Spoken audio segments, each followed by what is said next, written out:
एक दिन सुनसान कॉलेज के ही एक खाली क्लासरूम में उसने नेहा को पीछे से आकर दबोच लिया।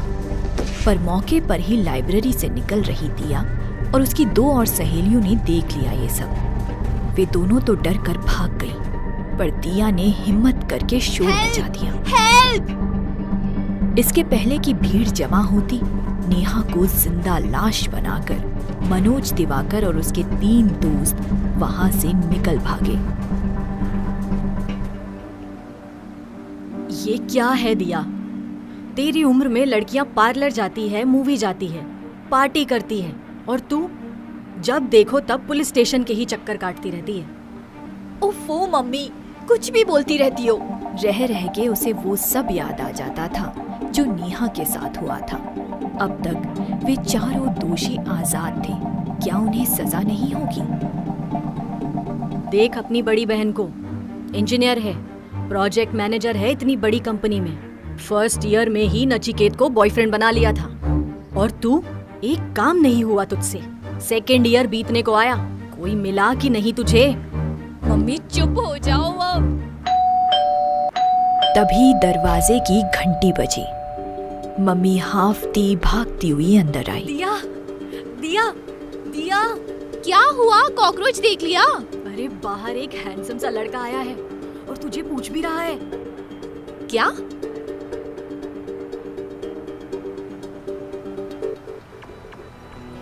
दिया बाहर आई। वो विनय था। अरे आप? मम्मी ये देखकर फूली नहीं समाई कि दिया का चेहरा लाल पड़ गया था। हालांकि दिया उस वक्त बहुत परेशान थी और नेहा को लेकर दुखी भी, पर ऐसे में वो ये सोचने से खुद को रोक नहीं पाई कि सिविल ड्रेस में भी क्या कमाल लग रहा है। ये चारों इसलिए आजाद घूम रहे क्योंकि इनके खिलाफ कोई गवाह नहीं है। क्या दिया गवाही देगी? दिया के मम्मी पापा डर गए और दिया भी सोचने लगी। फिर ना जाने किस पागलपन के कारण वो तैयार भी हो गई। शायद उसे नेहा के लिए अफसोस था, शायद वो मनोज दिवाकर से हद से ज्यादा नफरत करती थी, या फिर शायद विनय पर हद से ज्यादा भरोसा करती थी। खैर, दिया की गवाही से उन्हें गिरफ्तार तो कर लिया गया, पर इससे ज्यादा कुछ ना हो सका। वो जितने बड़े रसूखदार बाप की औलाद था कि ऐसा संभव था भी नहीं। कुछ ही दिनों में वो छूट गया और अदालत में भी उसका केस नहीं टिका। असली तबाही अभी बाकी थी। एक दिन कॉलेज से घर आते समय दिया को एक चलती कार में खींच लिया गया, जिसने गवाह बनने की जुर्रत की थी। Help! Help! Help me! Manoj Diwakar और उसके दोस्तों ने दिया के साथ भी वही दरिंदगी की। विनय ने उसे एक होटल के कमरे से ढूंढ निकाला, पर वो भी अब एक जिंदा लाश की तरह हो चुकी थी। इस बीच खबर आई कि नेहा ने अपने हॉस्टल की छत से लटककर फांसी लगाकर आत्महत्या कर ली थी। विनय इन सब का दोषी खुद को मान रहा था। वो कुछ कर नहीं पाया था, ना नेहा के लिए और ना ही दिया के लिए। उसने कई बार दिया से मिलने की कोशिश की, फोन किया, पर दिया ना उससे मिलने को तैयार थी और ना ही उसने फोन उठाया।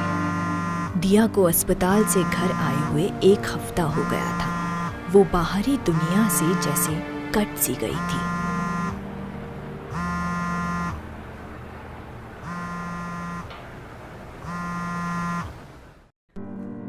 सबको हौसला देने वाली दिया आज एकदम टूट सी गई थी।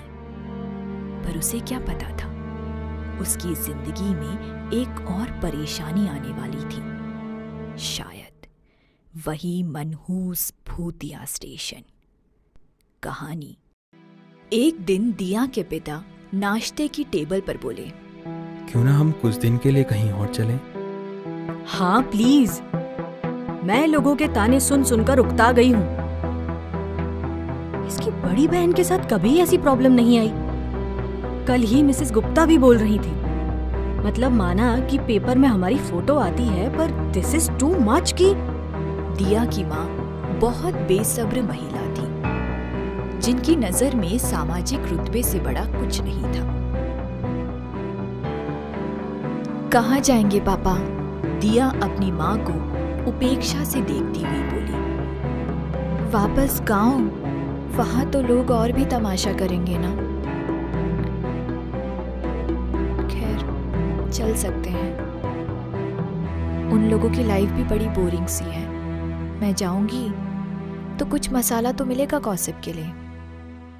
पापा थोड़ी देर सोचते रहे।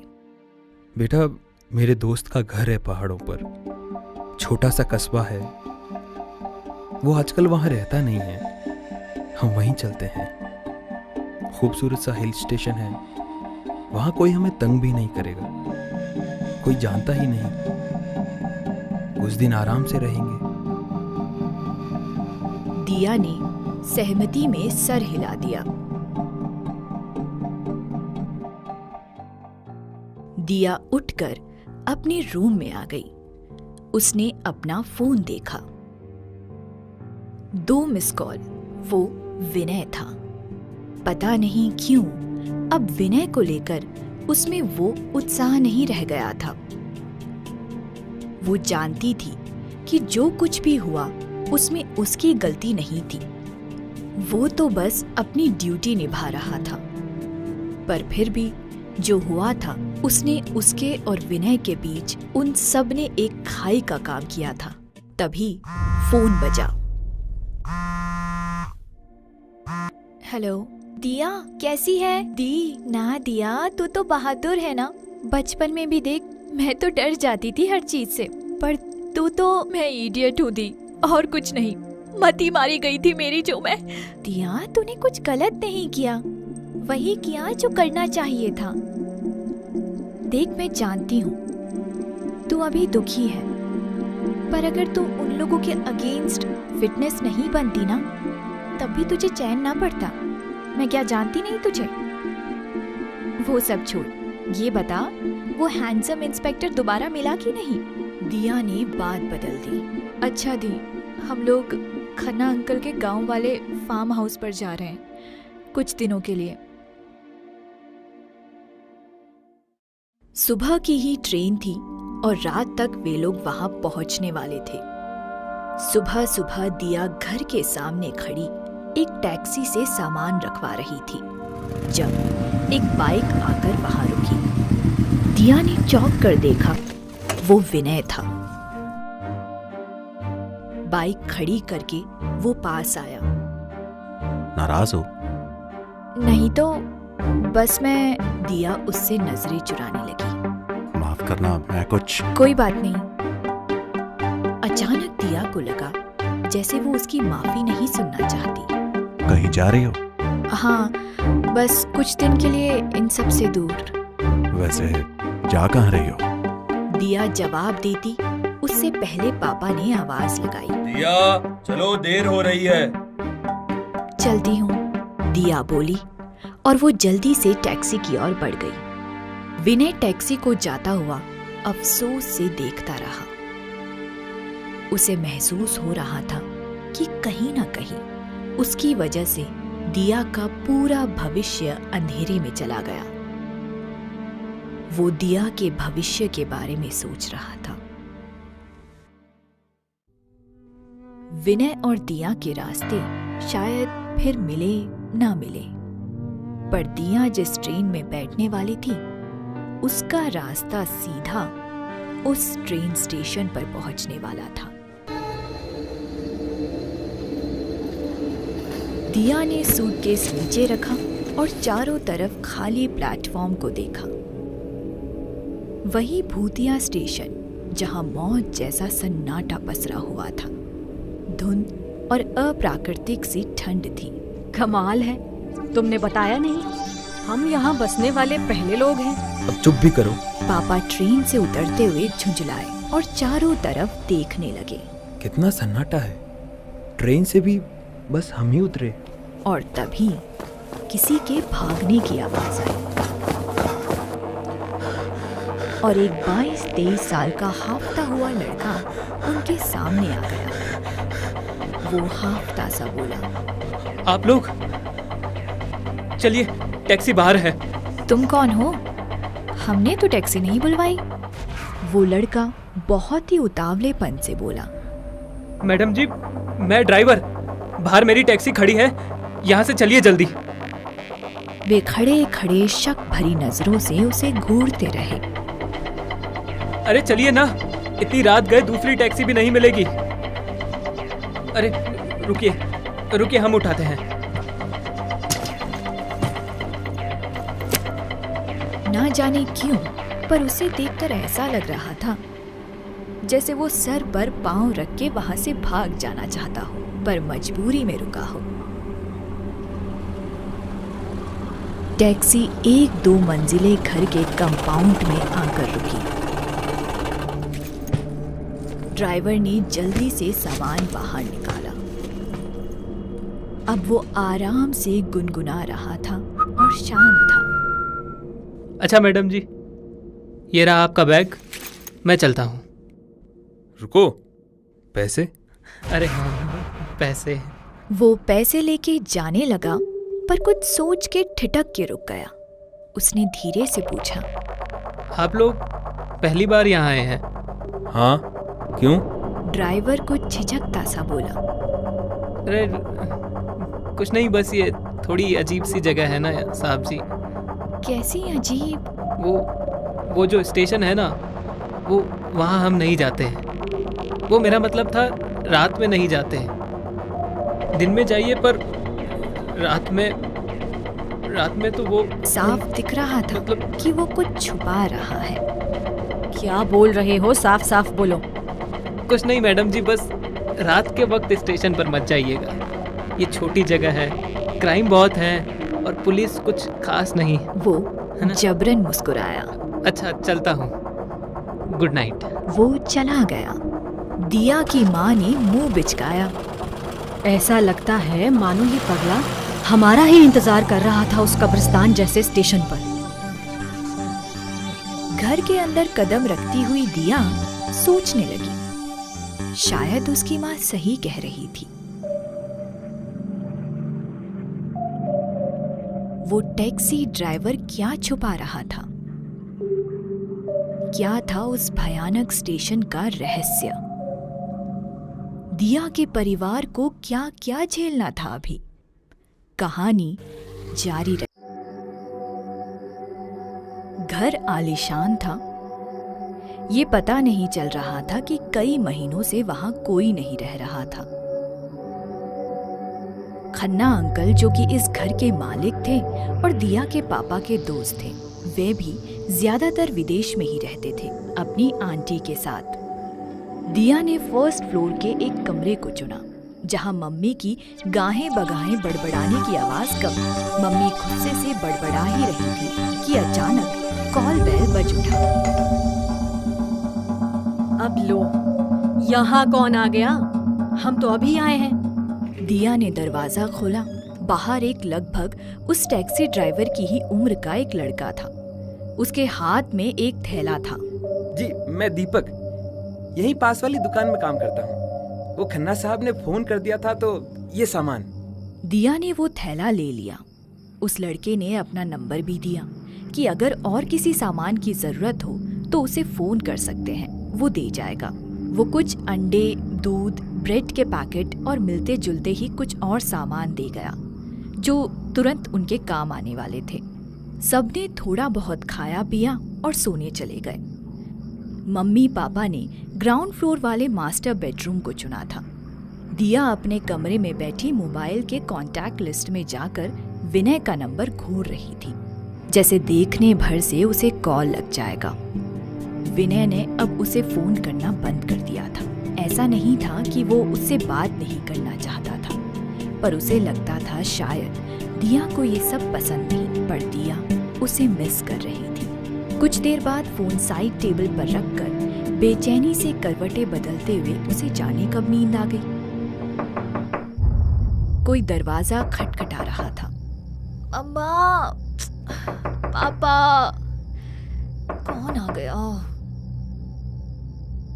दिया ने आधी नींद में दरवाजा खोला और ठिठक गई। बाहर का नजारा होश उड़ा देने वाला था। जहां घर का लॉन होना चाहिए था, वहां वो स्टेशन और प्लेटफॉर्म था। वो घबरा कर पलटी। वो घर के दरवाजे पर नहीं बल्कि एक ट्रेन के गेट पर खड़ी थी। घबरा कर वो ट्रेन से प्लेटफॉर्म पर कूद गई। उसने घबरा कर चारों तरफ नजर दौड़ाई। वही वीरान स्टेशन। ये क्या हो रहा था? अजीब सा एहसास था। ना ठंड ना गर्मी, भोर हो रही थी या दिन डूब रहा था, कुछ पता नहीं चल रहा था, क्योंकि ना वहां अंधेरा था ना ही रोशनी। ऐसा लग रहा था वो स्टेशन उसी का इंतजार कर रहा हो, जैसे कुछ काम था उसका वहां जो वो भूल गई थी। वो अनिश्चित सी उस प्लेटफॉर्म पर चलते हुए सूनी पटरियों को घूरती रही और तभी एक भयानक कर्कश आवाज आई। मैंने मना किया था यहाँ आने को। वो हड़बड़ा के पलटी तो सामने वही टैक्सी ड्राइवर था। मैं नहीं, वो दरवाजा। वो उसे गुस्से से घूरे जा रहा था। देखते देखते अचानक उसके शरीर से लपटें उठने लगी, पीली लपटें, जैसे आग नहीं पानी की बनी हो। वो जलने लगा और काले धुएं में बदलकर गायब हो गया। दिया ने डर के मारे अपना चेहरा ढक लिया। तभी उसे किसी के चलने की आवाजें आई। उसने धीरे से हाथ हटाकर देखा। लाल साड़ी में एक औरत चली आ रही थी। उसका चेहरा घूंघट से ढका हुआ था। वो दिया के सामने से गुजर गई, जैसे उसे देखा ही नहीं। दिया उसके पीछे पीछे चलने लगी। सुनिए, हेलो, आप कौन? तभी वो औरत पलट गई। दिया जोर से चीख मारकर उठ बैठी।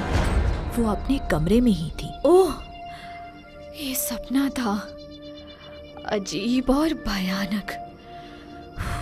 शायद सफर की वजह से उसे शांत होने में थोड़ा समय लगा। फिर वो दोबारा सो गई। सुबह तक वो सपना भूल चुकी थी। अब इतनी सुबह कहाँ चल दी? अब यहाँ क्या प्रॉब्लम है? मुझे कौन पहचानता है? घर पर ही रहना था तो हम यहाँ आए क्यों? दिया बड़बड़ाती हुई बाहर आ गई। वो एक हिल स्टेशन था, जहाँ का मौसम ठंडा धुंध भरा था। उसने जीन्स, जैकेट और दूसरे ऊनी गर्म कपड़े पहन रखे थे। वो कल रात से ही उस स्टेशन और टैक्सी ड्राइवर की रहस्यमयी बातों के बारे में सोच रही थी।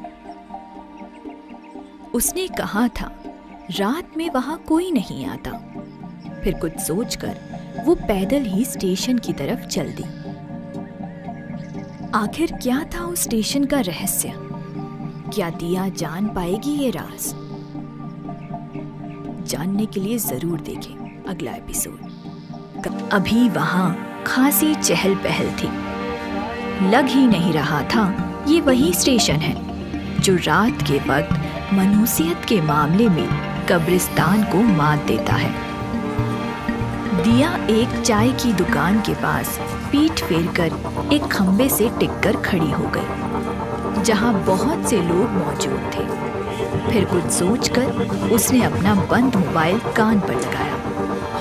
हाँ बाबा, रात की ही ट्रेन है मेरी, कल सुबह तक पहुंच जाऊंगी। फिर दिया ने ये फर्जी फोन कॉल खत्म जैसे ही की, वो चाय वाला उसके पास आया। और मैडम जी, आप यहाँ नहीं है क्या? हाँ, क्यों? नहीं, कुछ नहीं, बस सोचा आपको बता दूं। आपको जहाँ भी जाना हो दिन में ही जाइए। रात में तो यहाँ कोई नहीं आता, स्टेशन सूना रहता है। अरे, अजीब बात कर रहे हो। अब मैडम जी, यहाँ तो ऐसा ही होता है। आप खुद को मुसीबत में नहीं डालना चाहती है ना? वो दोनों बात कर ही रहे थे कि आसपास और भी लोग जमा हो गए और दिया को घूरने लगे। हाँ भाई, ठीक ही तो बोल रहा है। हाँ, सही बात है, सही बात है। रात को क्यों जाना है वहाँ? स्टेशन और इन लोगों में कुछ तो अजीब है, मैं खोज के रहूंगी। दिया को उस कस्बे में आए 4-5 दिन हो चुके थे। अब वो सामान्य होने लगी थी। वहाँ आबादी कम थी और लोगों का व्यवहार भी दोस्ताना था, जब तक कि उनसे उस स्टेशन के बारे में बात ना की जाए। स्टेशन के बारे में कोई भी बात नहीं करना चाहता था।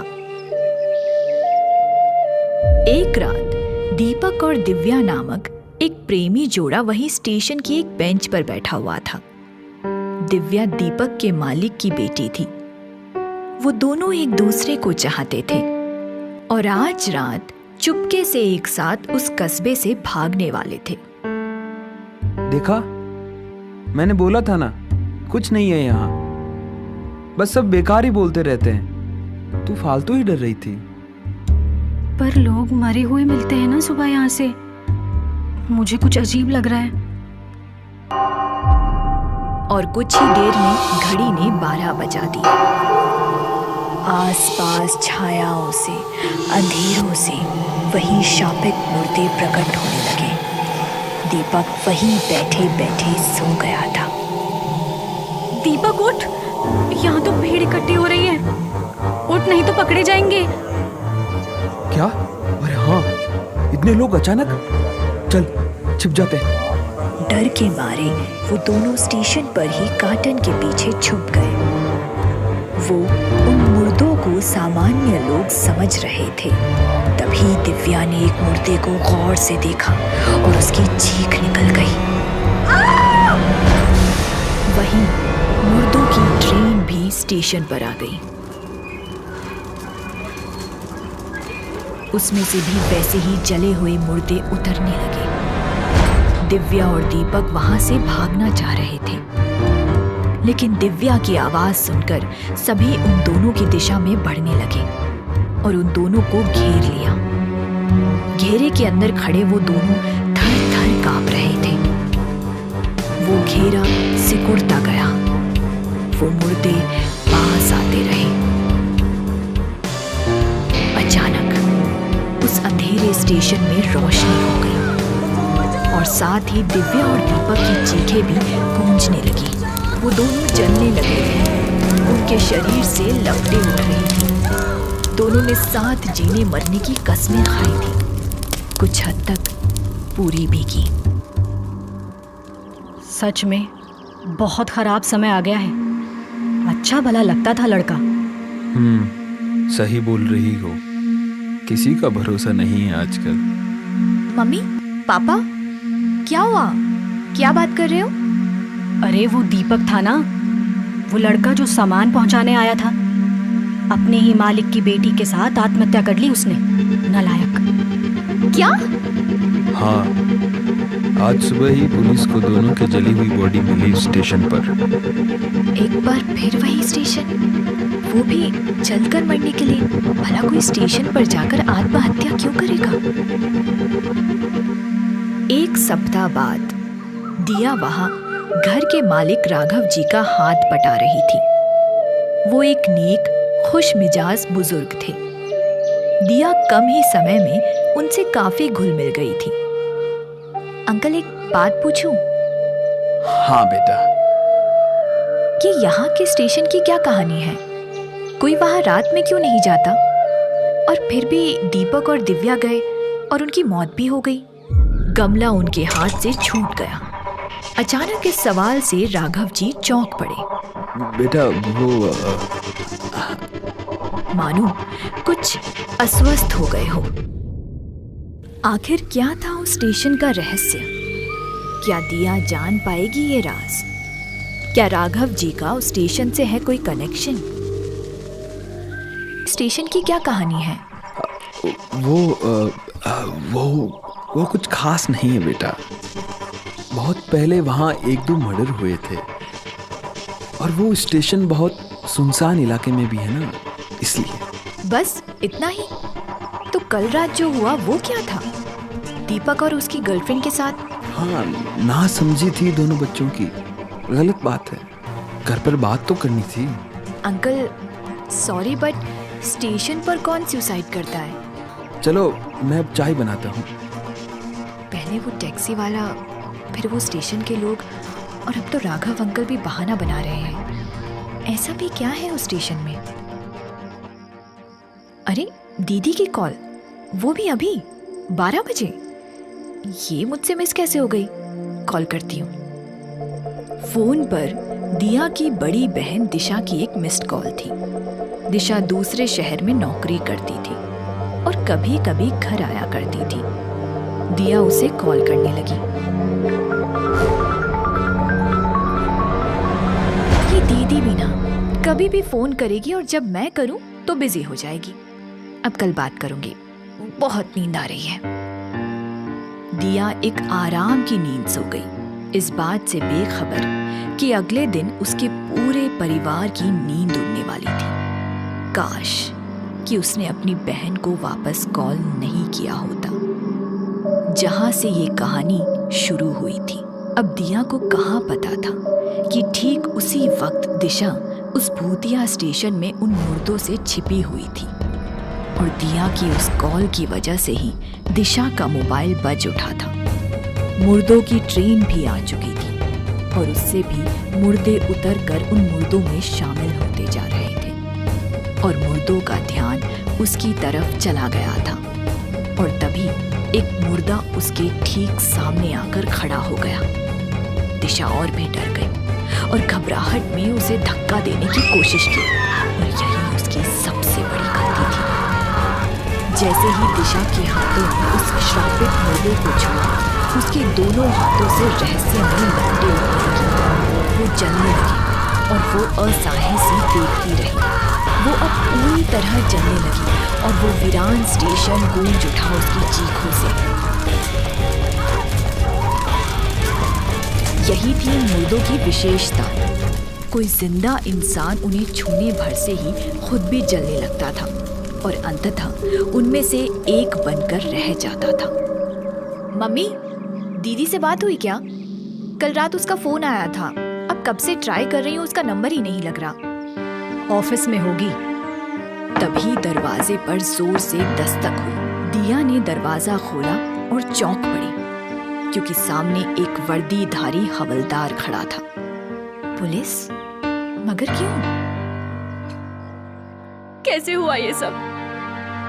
एक्सीडेंट था जी। टैक्सी एक खंबे से टकरा गई और उसमें आग लग गई। उसी में आपकी बहन भी थी। वह मौके से फरार हो गया। हम उसकी तलाश कर रहे हैं। एक्सीडेंट?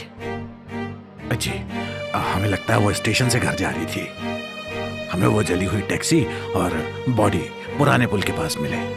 देखकर तो यही लग रहा है मौके पर ही मौत हो गई।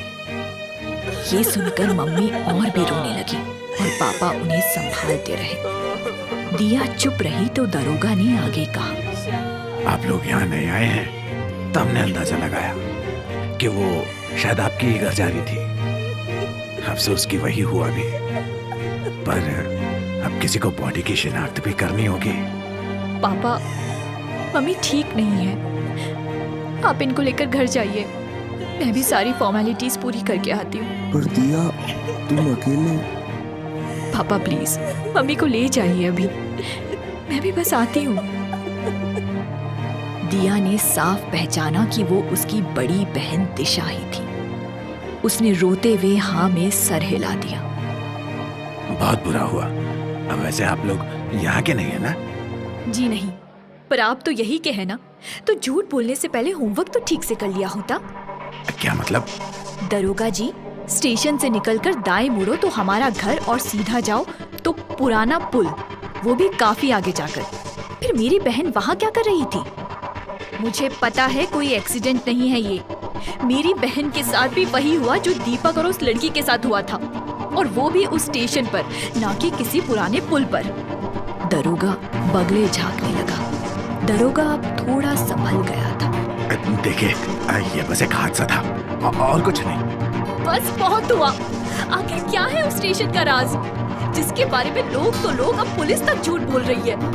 लड़के शांत हो जाओ, हम उस स्टेशन के बारे में बात तक नहीं करते, वरना तो मरवाओगी सबको। मैडम, समझ सकता हूँ आप दुखी हैं, पर हमारे पास कुछ भी नहीं है बताने को। आप घर जाइए अपने माँ बाप के पास, उन्हें आपकी ज़रूरत है। हम बॉडी के बारे में आगे आपको खबर करेंगे। दिया ने अजीब नजरों से उसे देखा। उस हवलदार की बातों से उसे लगा कि वो शायद बाकी कस्बे वासियों की तरह नहीं है। वो कुछ अलग था। शायद वो उसे कुछ बताना चाहता था, पर अभी नहीं। कम से कम दरोगा जी के सामने तो नहीं। कहाँ गया वो कमबख्त टैक्सी ड्राइवर जो उस रात हमें स्टेशन से घर लेकर आया था? वही कुछ बता सकता है, उसे बताना ही पड़ेगा। अरे ये लोग मुझे घूर क्यों रहे हैं? क्या दीदी की मौत की वजह से? अब तो पक्का है कि वो स्टेशन ही सारे फसाद की जड़ है। जानती हूँ तुम कहाँ मिलोगे और कब मिलोगे। पता नहीं तुम दीदी को क्यों नहीं मिले। और दिया आखिरकार स्टेशन की तरफ चल दी थी, क्योंकि वो जानती थी कि कहीं और मिले ना मिले, उसे स्टेशन पर अकेला देख वो टैक्सी वाला जरूर आएगा। क्या वो उस टैक्सी वाले को ढूंढ पाएगी? क्या वो उसे स्टेशन की सच्चाई बताएगा? क्या दीदी, अगर मुझे पता होता कि तुम आ रही हो तो मैं ऐसा कभी नहीं होने देती। कितना बड़ा सरप्राइज दे डाला इस बार। दिया वहां जानबूझकर आई थी। उसे मालूम था कि उसे वहां यूं अकेला बैठा देखकर वो टैक्सी ड्राइवर जरूर आएगा। अरे मैडम जी, आप यहाँ? हमने मना किया था ना रात को इस स्टेशन पर आने को। ओह, तो तुम आ गए। पूरा शहर छान मारा, पर जानती थी कि तुम यहीं मिलोगे। मैडम हम मिल गए ना आपको, अब चलिए यहाँ से। मैं नहीं जाऊंगी। पहले बताओ क्या है स्टेशन का राज? अरे मैडम जी सब बताऊंगा, आप यहाँ से तो चलिए। अब चलिए भी। ये देखिए, यहाँ से वो स्टेशन दिखता है। मैं रोज रात यहीं से उस पर नजर रखता हूँ। जब भी कोई मुझे रात के वक्त नजर आता है, मैं जल्दी से आंधी तूफान की तरह वहाँ पहुँचता हूँ और इससे पहले कि कोई अनहोनी घट जाए उसे अपने साथ बाहर ले आता हूँ। जैसा कि मुझे और मम्मी पापा को भी ले आए थे, है ना? पर क्यों? क्योंकि मैं ऐसा ना करूँ तो अगले दिन उसकी जली हुई लाशें ही मिलेगी वहाँ से। तो कल रात तुम कहाँ थे? मेरी बहन भी उतरी होगी इसी तरह किसी ट्रेन से, वो तुम्हें नहीं दिखी? मैं पूछती हूँ, उसे क्यों नहीं बचाया तुमने? मैं शहर से बाहर था मैडम जी, ना आपकी बहन को बचा पाया और ना इससे पहले दीपक और उसके दोस्त को। मुझे बहुत पछतावा है इस बात का। जब से मैं टैक्सी चला रहा हूँ तब से तो ऐसा पहली बार हुआ है। बहुत खतरा उठा रहे हो फिर तो तुम। मेरे पिताजी की मौत भी इसी स्टेशन पर हुई थी मैडम जी। जब मैं छोटा था तब हम इस शहर में नए थे और ठीक से समझ नहीं पाए थे इस खतरे को। तब से मैंने ठान लिया कि जब बड़ा हो जाऊंगा तो किसी और के साथ ये नहीं होने दूंगा। तुम्हारा नाम क्या है? विष्णु। अच्छा विष्णु, अब ये बताओ कि उस स्टेशन पर लोग मरते क्यों हैं? मैडम जी ये और भी बड़ी हैरानी की बात है, कोई नहीं जानता ये। बस इतना पता है कि रात में कोई उधर जाए तो अगली सुबह लाश ही मिलनी है उसकी, और वो भी जली हुई। किसी को कुछ पता नहीं? अच्छा, तुमने कभी कुछ अजीब नहीं देखा? बस 11:30-12 बजे तक ही देख पाता हूँ। उसके बाद तो उस स्टेशन के ऊपर धुंध छा जाती है। क्या मजाक है, ऐसा कहीं होता है? होता है मैडम जी, मैंने कई बार देखा है और मुझे तो ये सब किसी भूत प्रेत का चक्कर लगता है।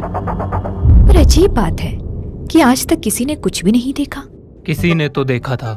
दिया और विष्णु ने मुड़कर देखा तो वो वही हवलदार था जो दिया की बहन की मौत की खबर देने उसके घर गया था और पुलिस स्टेशन में भी उससे बड़ी हमदर्दी से पेश आया था।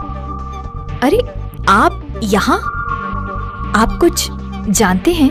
हाँ, मैं उस स्टेशन के बारे में काफी कुछ जानता हूँ। विष्णु शायद नहीं जानता होगा क्योंकि तब ये और इसका परिवार यहाँ नहीं आए थे, और वैसे भी यहाँ के लोग उस बारे में बात नहीं करते। कैसी बात? किसने देखा था? आज से लगभग 15-16 वर्ष पहले की बात है। यहाँ नए स्टेशन मास्टर ट्रांसफर होकर आए थे। वो स्टेशन के पास ही बनी रेलवे कॉलोनी में रहते थे। वो, उनकी पत्नी और उनका 12 साल का सौतेला बेटा जो उनकी पत्नी के पहले पति से था। उन्हें भी समझा दिया गया कि चाहे कुछ भी हो वो रात के समय स्टेशन पर ना जाएं। उनकी शराब पीने की गंदी लत थी और फिर नशे में अक्सर वो अपने बेटे के साथ गाली गलौज मारपीट करते। लड़का भी अपनी माँ की वजह से सब चुपचाप सहता रहा मगर उस रात उनके घर से बहुत देर से उस लड़के की चीखने की आवाजें आ रही थी। फिर अचानक उसकी माँ जोर जोर से मदद को पुकारने लगी। लोग जब उनके घर पर पहुंचे तो स्टेशन मास्टर की पत्नी ने बताया कि उनका बेटा अभी अभी स्टेशन की तरफ भागा है और नशे में धुत स्टेशन मास्टर साहब उसके पीछे। आगे क्या होगा स्टेशन मास्टर और उसके बेटे के साथ, और क्या ये जानकारी दिया के कुछ काम आएगी? स्टेशन मास्टर की पत्नी ने बताया कि उनका बेटा अभी अभी स्टेशन की तरफ भागा है और नशे में धुत स्टेशन मास्टर साहब उसके पीछे। Oh my God! फिर? होना क्या था, कोई भी उस वक्त स्टेशन पर तो हरगिज नहीं जा रहा था। सब अब मानसिक रूप से तैयार थे कि स्टेशन मास्टर साहब और उनका बेटा दोनों ही अब नहीं बचेंगे। कैसे लोग हैं? उन्हें उनके हाल पर छोड़ दिया? मैडम, सबको अपनी जान प्यारी होती है। स्टेशन मास्टर साहब की पत्नी रोती रही। उन्हें ज़बरदस्ती रोक कर रखा गया। वो अपने बेटे के पास जाना चाहती थी। सब सुबह होने का इंतज़ार करते रहे और अगली सुबह स्टेशन मास्टर की जली हुई लाश प्लेटफॉर्म पर मिली, जैसा कि डर ही था। मगर लड़का जिंदा बच गया। क्या? हाँ, वो एक खाली चाय की दुकान में छुपा हुआ मिला। बहुत सदमे की हालत में था और कुछ भी ना बोल सका। उसकी माँ उसे यहाँ से लेकर चली गई और किसी ने भी खोज भी नहीं की। उस स्टेशन का राज अपने जहन में दबाए वो लड़का यहाँ से चला गया। एक बस वो ही था जो जिंदा बचा। एक बस वही है जो सब जानता है। कमाल है। अभी वो लड़का कहाँ है? कुछ मालूम है आपको? आप पता कर सकते हैं प्लीज? पता नहीं, वो तभी यहाँ से चले गए थे। हाँ, वो सरकारी नौकरी में थे तो शायद ये उतना मुश्किल ना हो। वैसे उस स्टेशन के नाम पर यहाँ सबकी जुबान को ताला लग जाता है, मगर आपने तो मुझे इतना कुछ बता दिया। मैंने भी अपना जवान बेटा खोया है उसी स्टेशन पर मैडम, और मैं अब ऊब चुका हूँ। मैं चाहता हूँ अब उस मनहूस स्टेशन का सच सामने आ ही जाए। ओह सॉरी, ये तो बहुत बुरा है। इस रहस्य का पता तो मैं लगा कर रहूंगी। मेरी बहन को छीन लिया उस मनहूस स्टेशन ने। आप बस उस स्टेशन मास्टर के बेटे का पता बता दीजिए मुझे। मैं आपके साथ हूँ, लेकिन अभी बहुत देर हो गई है। घर जाइए, विष्णु आपको घर छोड़ देगा। 11:15 हो रहे हैं मैडम जी, और देखिए वहाँ की हालत, कुछ भी नहीं दिख रहा है और वहाँ जाकर देखने की हिम्मत भी नहीं। दिया भी उस धुंध को देखती रही जो कि कहीं से भी प्राकृतिक नहीं लग रही थी। वो खास उसी स्टेशन के ऊपर छाई हुई गहरी धुंध थी। उन्हें तो अंदाजा ही नहीं था कि उस गहरी धुंध के नीचे उस वक्त कई सारे मुर्दे उस स्टेशन पर मंडरा रहे होंगे और कुछ ही देर में प्रकट होगी वो ट्रेन जो ना पिछले स्टेशन से आती है ना अगले स्टेशन को जाती है, सिर्फ वही रुकती है, मुर्दों की ट्रेन। दिया की बहन की मौत को 4-5 दिन बीत चुके थे। वो अब भी जोर शोर से उस स्टेशन की जानकारी जुटा रही थी। इसी कोशिश में फिलहाल वो पुलिस स्टेशन के बाहर हवलदार का इंतजार कर रही थी। तभी हवलदार वहां आ जाता है और दिया की तरफ एक बड़ा लिफाफा बढ़ा देता है। इसमें स्टेशन मास्टर साहब के परिवार की कुछ जानकारी है, पर उनकी पत्नी की भी डेथ हो चुकी है, तो ज्यादा कुछ पता नहीं चल पाया। अजीब बात है, 15-16 सालों से ये सब चल रहा है और किसी को कुछ पड़ी ही नहीं है। 15-16 साल मैडम जी। 52 साल का तो मैं ही हूँ और मैं अपने बचपन से उस भूतिया स्टेशन के किस्से सुनता आ रहा हूँ। ये रोग बहुत पुराना है इस शहर का।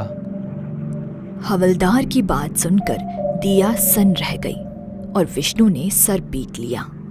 तो कोई तो था जो उस श्रापित स्टेशन का रहस्य जानता था। अपनी तरह का इकलौता था वो। क्या दिया उसे ढूंढ पाएगी? कहानी जारी रहेगी।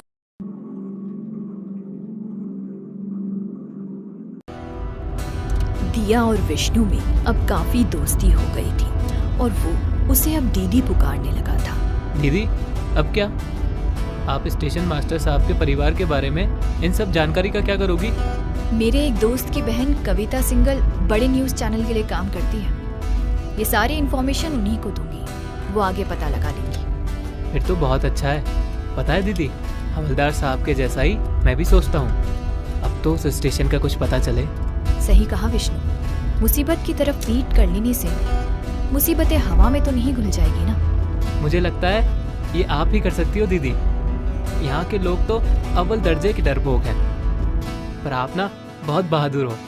मैंने आज तक ऐसी... बस ज्यादा पॉलिश ना कर मेरी। और अब चल जल्दी से मुझे घर छोड़ दे, मम्मी का ब्लड प्रेशर बढ़ रहा होगा मेरे बिना। दिया को उसके घर पर छोड़कर विष्णु चला गया।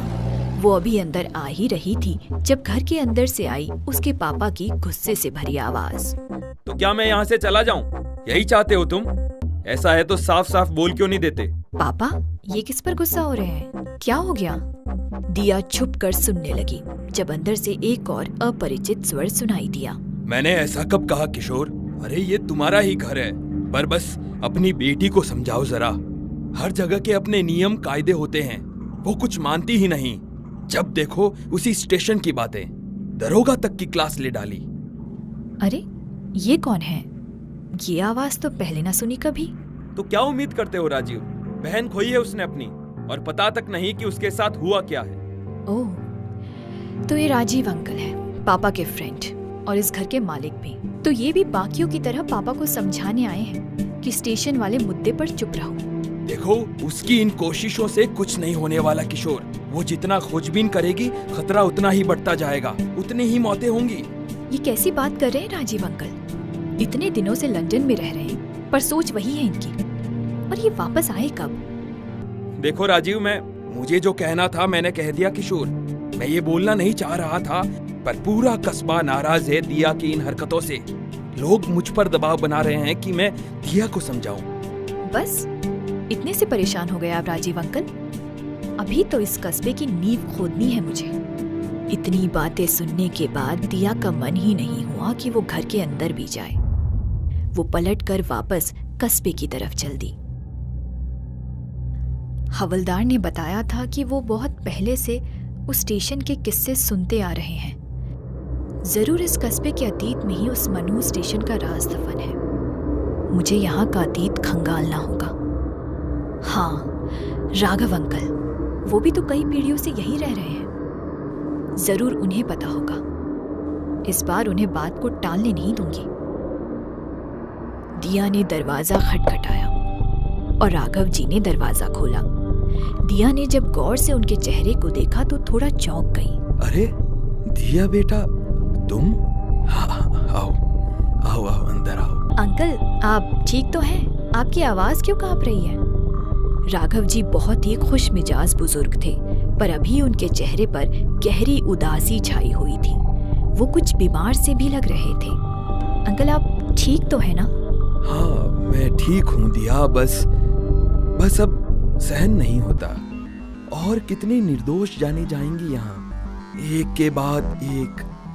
दिया, मुझे तुम्हारी बहन का अफसोस है। जाने दीजिए अंकल, आप दुखी मत होइए। शायद यही नियति थी, लेकिन मैं इस मामले की तह तक जरूर पहुंचूंगी। बहन खोई है मैंने अपनी, और मैं इसे नजरअंदाज नहीं कर सकती। मैं आपके लिए ब्लैक कॉफी बना देती हूँ, आप अच्छा फील करेंगे। राघव अंकल कहते हैं उनका डाइवोर्स हो चुका है, पर इस घर में एक भी फोटो क्यों नहीं है उनकी फैमिली का? वो कहते तो हैं कि उनका परिवार कभी कभी उनसे मिलने आता है, पर इनके पड़ोसी बता रहे थे इनसे कभी कोई मिलने नहीं आता। ऐसा क्यों? राघव जी की हालत देखकर दिया को उनसे कुछ भी पूछना सही नहीं लगा और वो अपने घर आ गई। मैं अब यहाँ और नहीं रहना चाहती। दिशा को खोने के बाद तो बिल्कुल भी नहीं। इस जगह ने हमसे छीन लिया उसे। चलिए ना, वापस चलते हैं अपने घर। अरे मगर चले गए तो पता कैसे चलेगा कि दिशा के साथ हुआ क्या था? अरे नहीं जानना कुछ भी। पर मुझे जानना है मम्मी की दीदी के साथ क्या हुआ। दीदी के साथ भी और उस स्टेशन पर मरने वाले बाकी लोगों के साथ भी। पहले मेरी वजह से हम शहर से भागकर यहाँ आए, अब दीदी की वजह से यहाँ से भी भाग जाए। नहीं भागना मुझे अब। वो बात कर ही रहे थे कि तभी भागता कहाँ है? रुक, दोबारा ये हरकत की ना तो हाथ पैर तोड़ दूंगी। लोग भी गुस्सा हैं हमसे, आए दिन ऐसी हरकतें हो रही हैं। सुबह राजीव भाई साहब भी तो यही बोल रहे थे, तभी तो कह रही हूँ चलो यहाँ से। हम कहीं नहीं जा रहे हैं, कम से कम सच पता लगने तक तो हरगिज भी नहीं। इन सब से डरने की जरूरत नहीं, इससे कहीं ज्यादा पहले भी झेल चुकी हूँ मैं। दूसरे दिन 1962 में वहाँ भयंकर ट्रेन हादसा हुआ था। पूरी ट्रेन ही जल गई थी। कहाँ? उस स्टेशन पर? जी, पर तब तो वो स्टेशन नहीं हुआ करता था, बस रेलवे ट्रैक ही था वहाँ। स्टेशन बाद में बना। क्या हुआ था? ठीक ठीक तो नहीं पता, कुछ लड़ाई झगड़ा हुआ था शायद। फिर ट्रेन में आग लग गई, काफी लोग मारे गए। वो जगह तब और भी सुनसान थी। सुनसान क्या, जंगल ही रही होगी और यह हादसा हो गया। पर हवलदार साहब, पता तो कुछ भी नहीं चल पाया इससे भी। अब तो तब पता चले जब स्टेशन मास्टर का बेटा मिले। दिया सोने ही जा रही थी, तभी उसके मोबाइल पर मिली एक बेहद रोमांचक खबर। अरे, कविता दीदी का मैसेज। स्टेशन मास्टर के बेटे का पता। ग्रेट। अरे, ये तो मेरा ही शहर है। दिया खुश हो ही रही थी कि तभी एक बार फिर वही हो गया जो इन दिनों हो रहा था। किसी ने पत्थर मारकर उसके कमरे की खिड़की का कांच तोड़ दिया। कितने भी कांच तोड़ लो, मुझे जो करना है मैं करके रहूंगी। अरे, वो राघव अंकल घर के बाहर क्या कर रहे हैं? अगर इसी टूटी खिड़की की वजह से यहाँ आती नहीं तो ये दिखते भी नहीं, पर इतनी रात ये जा कहाँ रहे हैं? अगली सुबह जोर से दरवाजा भड़बड़ाने की आवाज पर दिया चौंक कर उठ बैठी। दिया, वो हमारे पड़ोसी थे ना, राघव जी। कल उनके किचन में आग लग गई, उनकी मौत हो गई जलने से। क्या? एक और मौत, और वो भी जलने से? कल राघव अंकल कहीं जा भी तो रहे थे रात में। जो भी हो, ये उनके किचन की बात तो बिल्कुल नहीं है। इस तरह उस स्टेशन का राज दिया को बिना बताए राघव जी भी जा चुके थे। सारे घटनाक्रम से पर्दा उठने का वक्त आ चुका है, क्योंकि अब दिया मिलने जा रही है उस शख्स से जो सब जानता है, स्टेशन मास्टर का बेटा। अगले भाग में से जो स्टेशन मास्टर के परिवार का मौजूदा पता मिला था वो दिया के अपने शहर का था। दिया स्टेशन मास्टर के बेटे से मिलने अकेली वापस अपने शहर लौट रही थी। लगभग 12 घंटे के सफर के बाद दिया अपने शहर में उसी पते पर पहुंच चुकी थी, वही घर जहां वर्तमान में स्टेशन मास्टर का सौतेला बेटा रहा करता था, जो स्टेशन के बारे में सब कुछ जानता था। दिया ने कांपते हाथों से दरवाजा खटखटाया और इस तरह स्टेशन मास्टर के बेटे ने दरवाजा खोला, जो अब युवा हो चुका था। अरे दिया, तुम यहाँ? वो इंस्पेक्टर विनय था। दिया उसे अच्छी तरह जानती थी। दिया, अरे कुछ बोलो भी। सब ठीक तो है ना? तुम वापस कब आई? हैरान हूं तुम्हें यहाँ देखकर। दिया से कुछ बोला ही नहीं जा रहा था। यकीन नहीं हो रहा था कि वो विनय ही है जिसकी उसे तलाश थी, वही विनय जिसे वो चाहती थी, पहली ही नजर में जिस पर वो लट्टू हो गई थी। तुम हैरान हो? अरे, मेरी हैरानी का तो तुम्हें अंदाजा भी नहीं। क्या मतलब? जानते हो मैं कहाँ से आ रही हूँ? दिया उसे उस स्टेशन के बारे में सब बताती गई। दिया की बातें सुनकर विनय अपना आपा खो बैठा। बस, कुछ नहीं सुनना मुझे। एक वही जगह मिली थी तुम्हें छुट्टियां मनाने को, अब तुम वापस नहीं जाओगे। अपने पेरेंट्स को भी फोन करके बुलाओ फौरन। ठीक है, अब ये बताओ, अपनी बहन को कैसे बुलाऊं? उसे कहाँ फोन करूं? भूल जाओ उसे। सॉरी। अच्छा, भूल जाऊं? वैसे ही ना जैसे तुम अपने पिता को भूल गए, मरहूम स्टेशन मास्टर साहब को। Shut up! समझते क्या हो तुम खुद को? किसी से भी भिड़ सकती हो। तुम्हें क्या पता कि उस स्टेशन पर क्या है? क्या सोचकर तुम यहाँ चली आई? हाँ?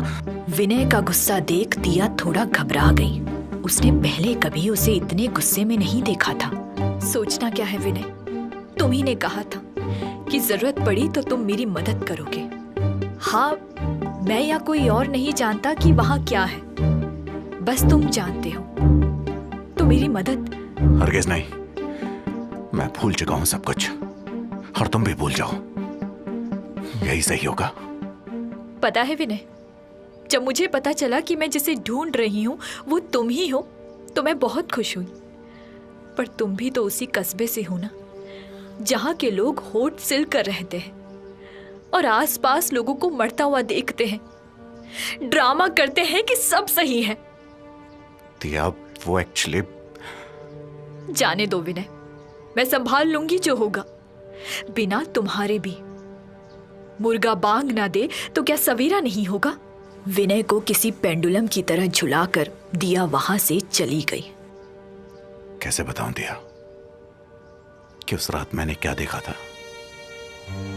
विनय जब बच्चा था तो उसका सौतेला पिता उसे अक्सर मारा पीटा करता था।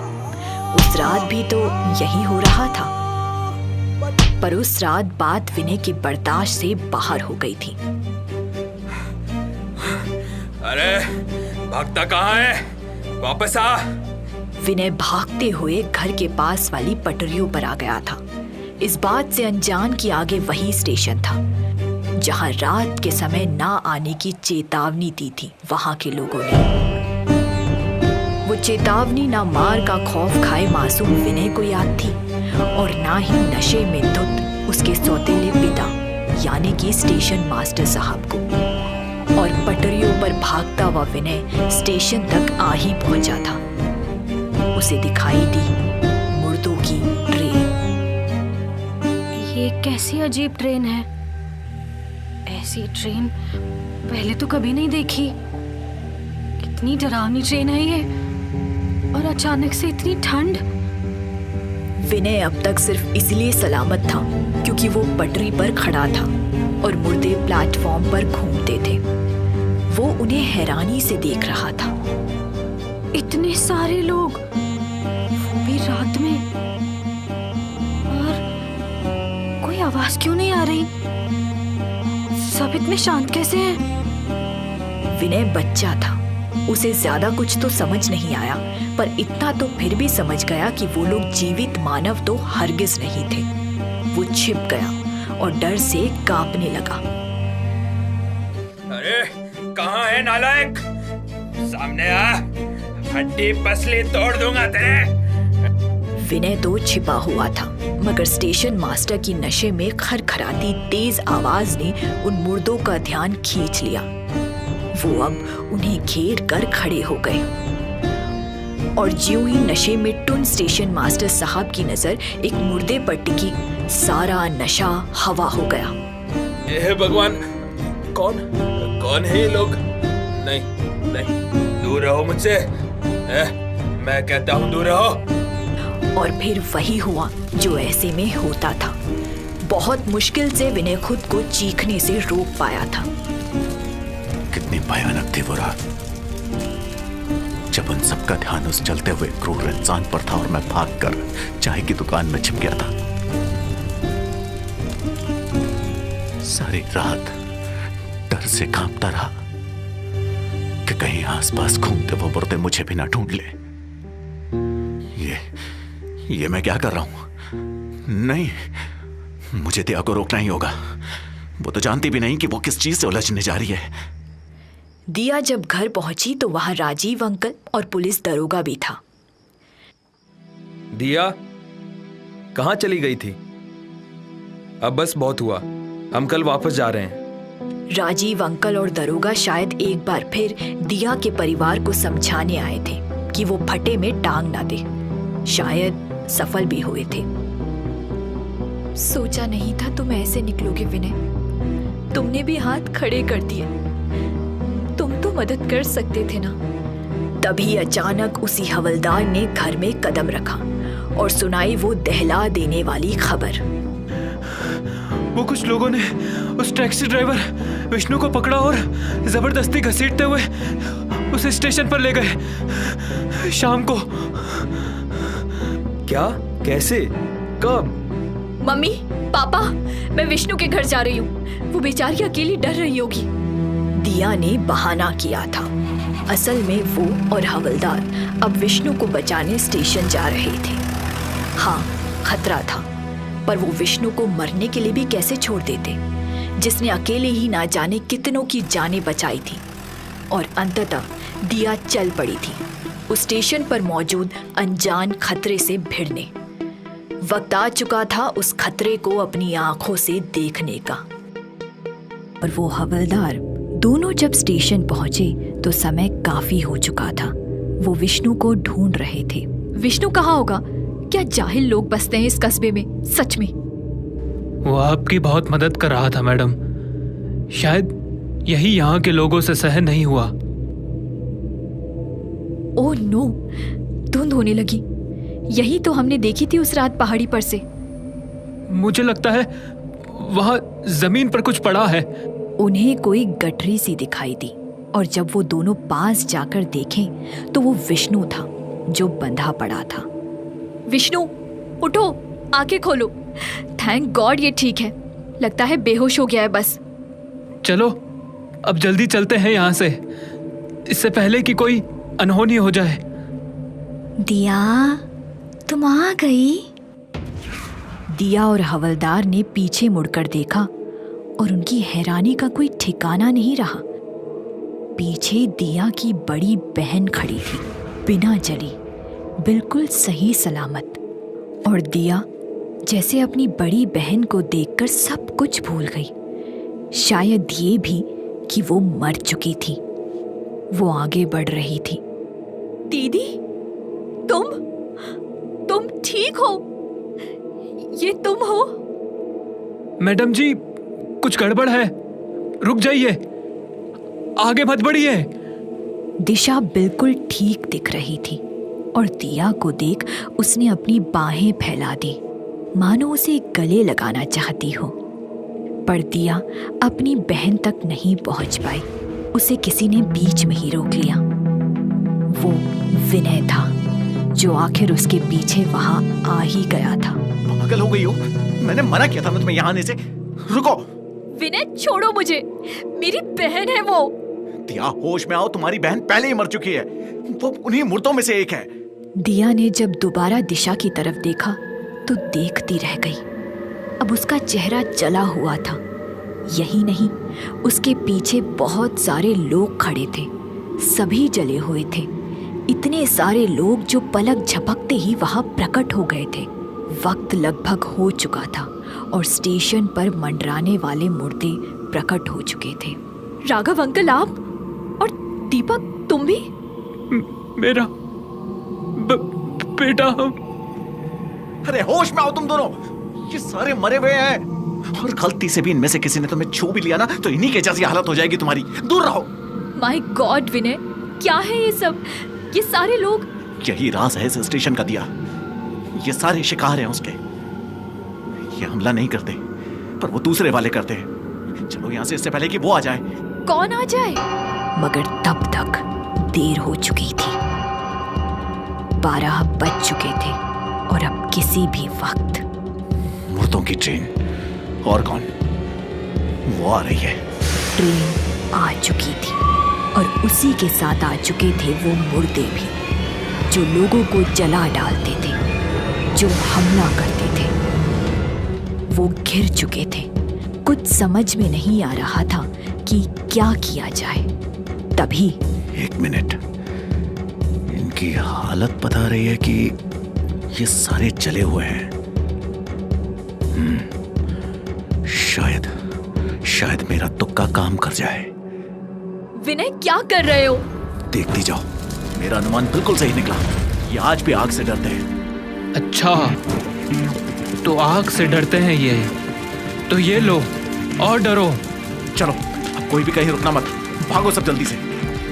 वो निकल भागने में सफल हुए थे और वापस आकर उसी जीप में बैठ गए जिससे दिया और हवलदार वहां आए थे। देख लिया स्टेशन का सच। अब खुश? अब भूल जाओ सब कुछ और दोबारा यहाँ कभी मत आना। पर वो घर नहीं लौटे, बल्कि उससे पहले ही विनय को एक घर का गेट दिखा और वो जीप वहां ले गया। ये किसका घर है? जी, ये खन्ना साहब का फार्म हाउस है। गेट खोलो, मदद चाहिए। वो सभी अब उस आलीशान घर की शानदार बैठक में बैठे हुए थे। विष्णु अब भी सदमे में था। जरूर ये उसी ट्रेन और उसके मुसाफिरों के प्रेत थे जिनके साथ 1962 में वो हादसा हुआ था। कैसा ट्रेन हादसा? तभी मैं मैथिली खन्ना हूँ, ये फार्म हाउस मेरा ही है। दिया, तुम्हारे पापा को खबर कर दी है कि तुम ठीक हो। ओह, तो ये पापा के दोस्त राजीव अंकल की बुआ है जो NRI है। हम इनके ही घर में तो रहते हैं, पर ये इतनी देखी हुई सी क्यों लग रही है? कहाँ देखा है मैंने इन्हें? वैसे ये 1962 ट्रेन हादसे की क्या बातें हो रही थी? क्या सच में कोई वैसा हादसा हुआ था? क्या आप इस बारे में कुछ जानती हैं? हाँ, जानती हूँ। तब मैं यही थी। ठीक ठीक तो नहीं पता, पर वो शायद डकैती का मामला था। कुछ डकैत ट्रेन में घुस गए थे। फिर वो लूटपाट के अलावा ट्रेन में मौजूद महिलाओं से बदतमीजी करने लगे, तो लोगों ने विरोध किया और विवाद बढ़ गया। ट्रेन में एक बारात भी थी ना। ओह, कुछ देर बाद ट्रेन में आग लग गई और सभी जलकर मर गए, जिनमें मेरे बड़े भाई भी थे। ये देखो उनकी तस्वीर। इसमें मैं, पिताजी और भैया हैं, मतलब तुम्हारे राजीव अंकल के पिता। वो तस्वीर देखकर दिया और भी उलझन में पड़ गई। ये इनकी जवानी की तस्वीर है और इसे देखकर तो और भी ज्यादा महसूस हो रहा है जैसे मैंने इन्हें पहले कहीं देखा है। पर कहाँ और कैसे? मैं तो इनसे आज पहली बार ही मिल रही हूँ। पर 1962 में जब वो हादसा हुआ, वहाँ कोई स्टेशन नहीं था, बस जंगल था। वो तो बाद में सरकार ने उन मृत यात्रियों की याद में ठीक उसी जगह पर वो स्टेशन बनवा दिया और बस मुसीबत मोड़ ली। पहले दिन से ही वो स्टेशन शापित है। ना जाने क्यों, पर रातों में वहां जाने वाले बचते ही नहीं। तो ये कहानी थी उस मनु स्टेशन की, उस भूतिया ट्रेन और उसकी मुर्दों की। पर क्यों? आखिर वो मुर्दे चाहते क्या हैं? क्यों आते हैं वो रोज वहां?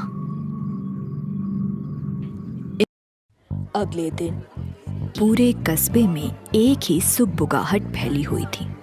इंस्पेक्टर विनय, स्टेशन मास्टर का बेटा, ना सिर्फ सालों बाद उस कस्बे में लौट आया था, बल्कि इस बार 3 और लोगों की जानें भी बचाई थी उसने। उसे बचा तो नहीं पाई मैं विनय, पर अब क्या कभी उसे मुक्ति नहीं मिलेगी? वो हमेशा ऐसे ही भटकती रहेगी। तुम कुछ नहीं कर सकती थी दिया। वो अब तुम्हारी बहन नहीं, वो अब उन्हीं मुर्दों में से एक है। बेवजह तो कुछ भी नहीं होता ना विनय। अगर वो ट्रेन वहां हर रात आती है और मुर्दे घूमते हैं तो इसकी भी कुछ ना कुछ वजह तो जरूर होगी। तो किया भी क्या जा सकता है दिया? वो ट्रेन वहां क्यों आती है और मुर्दे क्यों भटकते हैं, ये कोई नहीं जानता, मैं भी नहीं। मैंने बस सच अपनी आंखों से देखा था, जो बाकियों ने नहीं देखा। हाँ, कोई ना कोई वजह होगी, पर हमें वो नहीं पता, और पता लगाना बहुत खतरनाक है। चलो अब यहां से चल रहे हैं, आधे घंटे में ट्रेन है, तैयार होकर नीचे आ जाओ। दिया को उसके हाल पर छोड़कर विनय वहां से चला गया। शायद वो उसे रोते हुए नहीं देख पा रहा था। दिया ने खुद को संभाल लिया था। वो मन बना चुकी थी कि अपनी बहन की दुखद यादों के साथ ही अब वो इस कस्बे को अलविदा कह देगी। मगर तभी, अरे यार, कहाँ चली गई? अरे ये क्या? दिया ने अंगूठी के लिए जब पलंग के नीचे हाथ डाला तो उसे वहां पड़ा एक पत्थर मिला, और ये देखकर वो हैरान रह गई कि वो पत्थर असल में कागज में लिपटा हुआ था। शायद वो एक खत था। लगता है ये पत्थर उसी रात कमरे में आया था जब मैंने खिड़की से राघव अंकल को स्टेशन पर जाते हुए देखा था। और ये पत्थर भी राघव अंकल ने ही फेंका था। और मुझे तब लगा कि ये कस्बे के किसी उपद्रवी का काम है। ओह, तो ये राज है उस मुर्दों की ट्रेन का। यही बताना चाहते थे राघव अंकल, जो कि कभी बता ना पाए। पर अब समय आ गया है सारे राज पर से पर्दा उठाने का। वो चिट्ठी राघव जी की ही थी, जिसमें दिया के मन में घुमड़ रहे सारे सवालों के जवाब मौजूद थे। पापा दिया को बुलाने कमरे में आते हैं। चलो दिया, तुम तैयार नहीं हुई अभी तक? हम चल रहे हैं। टैक्सी लेकर विष्णु भी आता ही होगा। नहीं पापा, हम अभी वापस नहीं जा रहे हैं। वो क्या है ना कि अभी मेरा काम पूरा नहीं हुआ है। उस शाम दिया ने कुछ खास मेहमानों को अपने घर खाने पर आमंत्रित किया, जिसमें उसके परिवार और विनय के अलावा राजीव अंकल, उनकी बुआ मैथिली खन्ना, हवलदार दरोगा और विष्णु भी थे। मुझे तो लगा कि आज तुम लोग यहाँ से जाने वाले हो। बस अंकल, जाने के पहले सोचा कि क्यों ना एक छोटा सा गेट टुगेदर हो जाए। आखिर इतने दिनों से हम यहाँ हैं, एक पार्टी तो बनती है। दिया डियर, ये बहुत अच्छा आइडिया था। मैं ये सब लंदन में मिस करूंगी। मैथिली खन्ना नशे में होश खोकर एक सोफे पर लुढ़क गई, जिसे पता नहीं था कि उसके ड्रिंक में नींद की दवा मिली हुई थी। मैथिली खन्ना को जब होश आया तो उसने खुद को स्टेशन पर पाया, वो भी बंधी हुई हालत में। सारे उसे घेरे खड़े हुए थे और वो ये देखकर हैरान थी। ये क्या हरकत है दिया? हम लोग यहाँ क्यों हैं? खोलो मुझे। और ये स्टेशन खतरनाक है, भूल गई क्या? डरिए मत, आज के बाद से यहाँ कुछ भी खतरनाक नहीं रह जाएगा। क्या मतलब? 1962 में जब यहाँ इस स्टेशन की जगह बस जंगल हुआ करता था, तो एक रेलवे हादसा हुआ था। ट्रेन में आग लग गई थी और सभी यात्री मर गए थे। ये कहानी तो हम सभी जानते ही हैं, पर अब सुनिए कहानी के पीछे की असली कहानी। मैथिली खन्ना एक रईस पिता की बिगड़ेल बेटी। इनके पिता इनकी शादी करवा रहे थे और ये किसी और को चाहती थी। कई बार घर से भाग चुकी थी, तो इस बार इनकी शादी पहरे में हो रही थी, वो भी यहाँ से नहीं, बगल वाले कस्बे से। एक वजह यह भी थी कि यहाँ तब ये स्टेशन नहीं था। तब इन्हें याद आया इनका बॉयफ्रेंड, जिसके साथ मिलकर इन्होंने सारी साजिश रची। शादी के बाद इनकी बारात वाली ट्रेन यहीं से होकर गुजरती, जहां अभी ये स्टेशन है, मगर तब जंगल हुआ करता था। इस सुनसान जगह का फायदा उठाकर ये ट्रेन से भागने वाली थी। वही हुआ, इन्होंने यहाँ पहुंचकर चेन खींचकर ट्रेन रुकवाई और साथ ही ट्रेन में आग भी लगा दी, ताकि लोगों का ध्यान भटका सके। पर रात का वक्त था, बहुत से लोग सो रहे थे और आग बेकाबू होकर फैल गई, ठीक यही जहां फिलहाल ये स्टेशन है। तब इनका बॉयफ्रेंड बाहर इनका इंतजार कर रहा था। सारे लोग मारे गए, जिनमें इनके बड़े भाई यानी कि राजीव अंकल, आपके पिता भी थे। और जब बाहर से इनके बॉयफ्रेंड ने जलती ट्रेन देखी और लोगों की चीखें सुनी, तो वो भी पश्चाताप से सुलग उठा। उसने उसी वक्त इस मतलबी औरत से सारे रिश्ते खत्म किए और अकेला ही शहर चला गया। मजबूरन ये पूरी घटना को हादसा बताकर अपने घर लौट गई। इन्हें तो अफसोस भी नहीं था अपने करने का। अपने पिता की सारी संपत्ति की अकेली वारिस थी ये। अब इन्हें अपने बॉयफ्रेंड की भी खास परवाह नहीं थी। प्यार तो ये बस खुद से करती थी, पर इनके बॉयफ्रेंड को हमेशा इस बात का अफसोस रहा कि इस मतलबी औरत के प्यार में पड़कर कहीं ना कहीं वो भी उन हत्याओं में शामिल था। जिंदगी भर वो इंसान अकेला ही रहा और खुद को सजा दी। जब सालों बाद वो शहर से वापस इस कस्बे में लौटा, तो स्टेशन के बारे में सुनकर उसे अंदाजा हो चुका था कि स्टेशन में दरअसल क्या होता होगा। वो राघव अंकल थे, जिन्हें इस औरत ने इस्तेमाल किया था। वो बेचारे कभी इस अफसोस से बाहर आ ही ना सके। ये सुनकर बस विनय ही शांत रहा, बाकी सभी चौंक पड़े। हाँ, वो अब भी पछतावे में जी रहे थे। पर इतनी मौतों के बाद आखिर उनसे सहन नहीं हुआ और उन्होंने खुद को भी स्टेशन के हवाले कर दिया।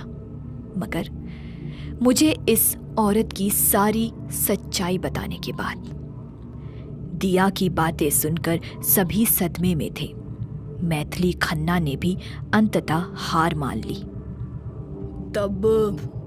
तब मैं बस सबका ध्यान भटकाना चाहती थी और इसीलिए वो आग लगाई थी। मुझे क्या पता था बात इतनी बढ़।